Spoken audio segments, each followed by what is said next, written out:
અમેરિકામાં નાગરિકતા મેળવવાનું સપનું જોતા લાખો ગ્રીન કાર્ડ ધારકો માટે એક એવો કિસ્સો સામે આવ્યો છે જેણે માત્ર ઇમિગ્રેશન ક્ષેત્રમાં જ નહીં પરંતુ સોશિયલ મીડિયા અને સરકારી પ્રક્રિયાઓને લઈને પણ નવી ચર્ચા જગાવી છે.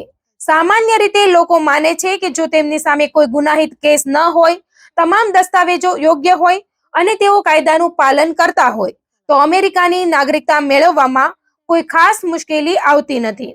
પરંતુ હવે સામે આવેલા આ કેસે બતાવ્યું છે કે કેટલીક વખત એક સામાન્ય લાગતું પગલું પણ ખૂબ ગંભીર પરિણામ લાવી શકે છે. United states citizenship and immigration services એટલે કે USCIS દ્વારા એક અરજદારની અમેરિકન નાગરિકતા માટેની અરજી ફગાવી દેવામાં આવી છે અને તેનું કારણ એવું જણાવવામાં આવ્યું છે કે તેણે USCIS ના 2 વરિષ્ઠ અધિકારીઓને લિંક્ડઇન પર કનેક્શન અથવા ફોલો રિક્વેસ્ટ મોકલી હતી. આ નિર્ણય બાદ ઇમિગ્રેશન નિષ્ણાતો, વકીલો અને સોશિયલ મીડિયા પર લોકો વચ્ચે ભારે ચર્ચા શરૂ થઈ ગઈ છે કે શું માત્ર લિંક્ડઇન પર રિક્વેસ્ટ મોકલવી કોઈ વ્યક્તિના નૈતિક ચરિત્રને નબળું સાબિત કરી શકે. આ સમગ્ર મામલો ત્યારે સામે આવ્યો જ્યારે એક ઇમિગ્રેશન વકીલે આ કેસની વિગતો જાહેર કરી. તેમના જણાવ્યા મુજબ અરજદાર અમેરિકન નાગરિકતા માટે જરૂરી પ્રક્રિયા પૂર્ણ કરીને ઇન્ટરવ્યુ સુધી પહોંચ્યો હતો. ઇન્ટરવ્યુ દરમિયાન અધિકારીઓએ જ્યારે પૂછ્યું કે તેણે 2 વરિષ્ઠ અધિકારીઓને લિંક્ડઇન પર રિક્વેસ્ટ કેમ મોકલી હતી ત્યારે અરજદારે સ્પષ્ટ જવાબ આપ્યો હતો કે તેનો હેતુ માત્ર એટલો હતો કે અધિકારીઓ તેની પ્રોફાઇલ જોઈ શકે અને સમજી શકે કે તે એક સારો અને જવાબદાર વ્યક્તિ છે. અરજદારના જણાવ્યા પ્રમાણે તેની પાછળ કોઈ ખોટો ઈરાદો નહોતો, કોઈ વ્યક્તિગત લાભ મેળવવાનો પ્રયાસ નહોતો અને કોઈ પ્રકારનું દબાણ લાવવાનો પણ પ્રશ્ન નહોતો. પરંતુ USCIS આ સ્પષ્ટીકરણને સ્વીકાર્યું નહીં. USCIS પોતાના નિર્ણયમાં જણાવ્યું કે સરકારી અધિકારીઓ સાથે અરજદારોના સંબંધો સંપૂર્ણપણે વ્યવસાયિક હોવા જોઈએ અને તે માટે ચોક્કસ સત્તાવાર પ્રક્રિયાઓ નક્કી કરવામાં આવી છે. જ્યારે કોઈ અરજદાર સોશિયલ મીડિયા જેવા વ્યક્તિગત પ્લેટફોર્મ દ્વારા સીધો સંપર્ક કરવાનો પ્રયાસ કરે છે ત્યારે તે વ્યવસાયિક મર્યાદાઓનું ઉલ્લંઘન ગણાય છે. એજન્સીનું કહેવું છે કે દરેક અરજદાર માટે સમાન નિયમો લાગુ પડે છે અને જો કોઈ વ્યક્તિ અધિકારીઓ સુધી વ્યક્તિગત રીતે પહોંચવાનો પ્રયાસ કરે તો તે પ્રક્રિયાની નિષ્પક્ષતા અંગે પ્રશ્નો ઊભા કરી શકે છે. તેથી આવા વર્તનને સામાન્ય સોશિયલ મીડિયા એક્ટિવિટી તરીકે નહીં પરંતુ સરકારી પ્રક્રિયાની દ્રષ્ટિએ ગંભીર બાબત તરીકે જોવામાં આવે છે. USCIS વધુમાં જણાવ્યું કે સરકાર સાથે સંપર્ક કરવા માટે પહેલેથી જ સત્તાવાર માર્ગો ઉપલબ્ધ છે.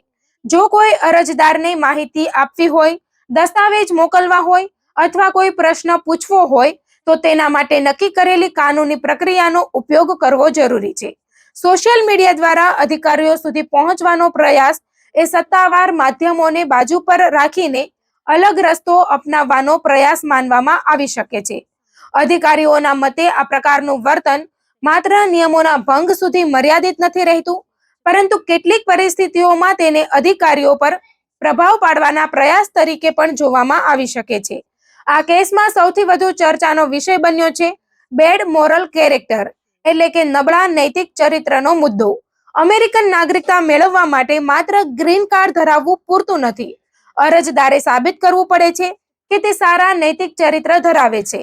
સામાન્ય રીતે લોકો માને છે કે નૈતિક ચરિત્રનો અર્થ ગુનાહિત ઇતિહાસ સાથે જોડાયેલો છે પરંતુ હકીકતમાં USCIS આ શબ્દનો અર્થ ઘણો વ્યાપક રીતે કરે છે.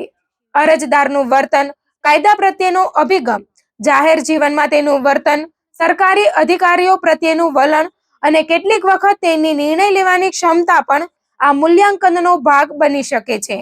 USCIS ના જણાવ્યા મુજબ આ અરજદારનું વર્તન યોગ્ય નિર્ણય શક્તિના અભાવને દર્શાવે છે.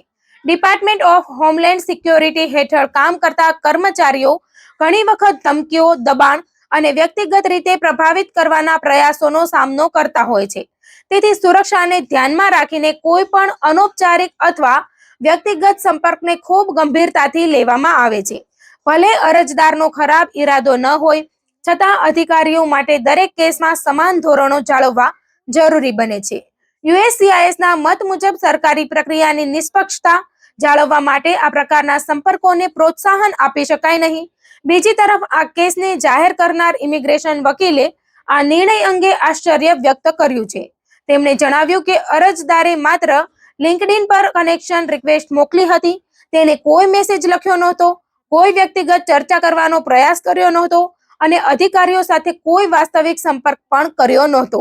તેમના મતે માત્ર સોશિયલ મીડિયા રિક્વેસ્ટને આધારે કોઈ વ્યક્તિનું નૈતિક ચરિત્ર નક્કી કરવું ચર્ચાનો વિષય બની શકે છે.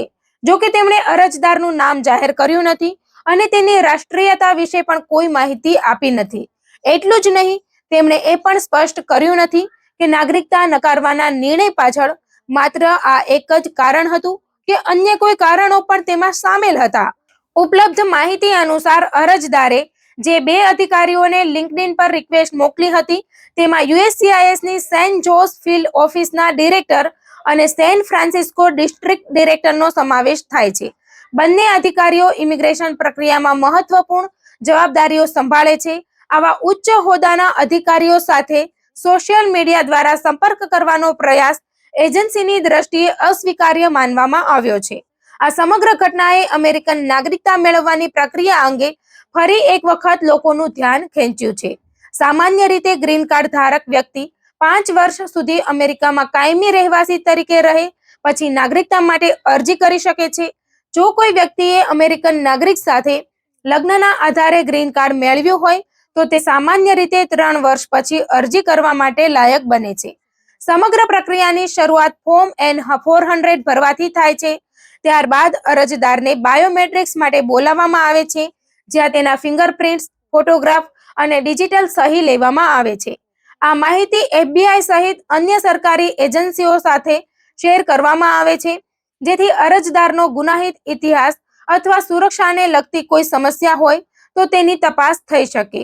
પરંતુ આ પ્રક્રિયા માત્ર બેકગ્રાઉન્ડ ચેક સુધી મર્યાદિત નથી રહેતી.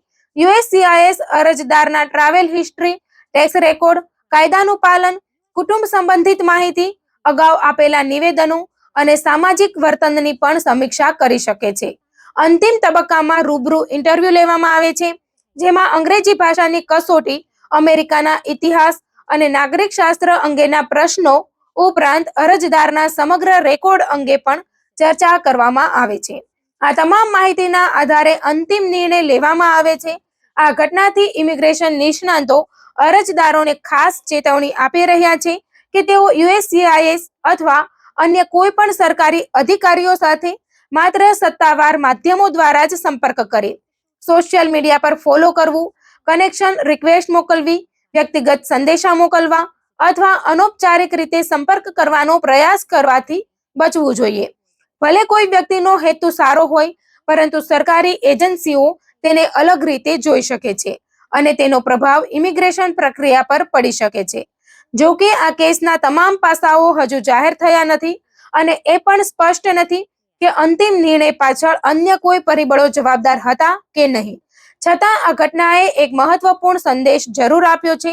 અમેરિકન નાગરિકતા મેળવવાની પ્રક્રિયામાં માત્ર દસ્તાવેજો પૂરતા નથી, પરંતુ અરજદારનું દરેક પગલું, દરેક નિર્ણય અને સરકારી પ્રક્રિયા પ્રત્યેનો તેનો અભિગમ પણ મહત્વનો બની શકે છે.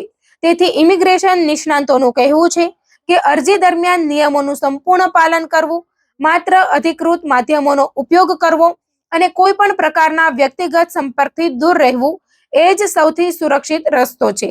કારણ કે કેટલીક વખત સામાન્ય લાગતું એક નાનું પગલું પણ વર્ષોની મહેનત પર પાણી ફેરવી શકે છે અને અમેરિકન નાગરિકતા મેળવવાનું સપનું અધૂરું રહી શકે છે.